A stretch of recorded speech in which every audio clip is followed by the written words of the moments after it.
一番最初にね入った人が若いお父さんでしたね。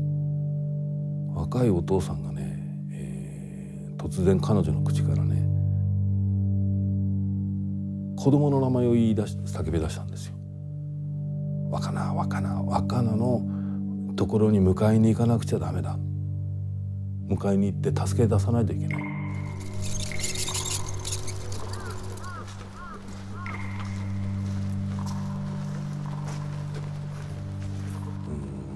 とにかくあなたは今どこにいるのって言ったら、俺は今わからない。ただ光も何も見えない。おそらく海の底の方だと思うって言うんですね。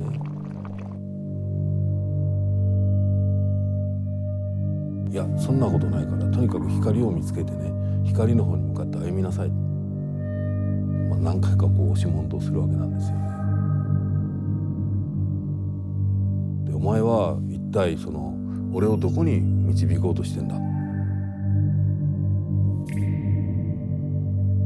いやあなたはもう死んでるんだ。何俺は死んだのか。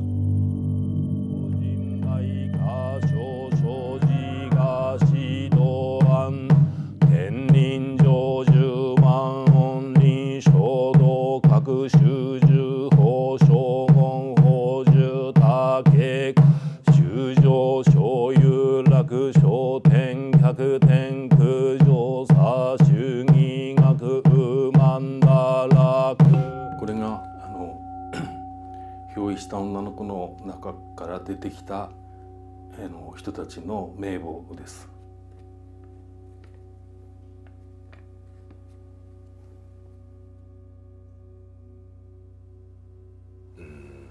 地震が来て津波が押し寄せてたくさんの人がねその津波にさらわれて亡くなったんですよ。どれくらい亡くなった？2万人近く亡くなりましたね。うわーっと泣き出すんだよね。そんなに死んだのか。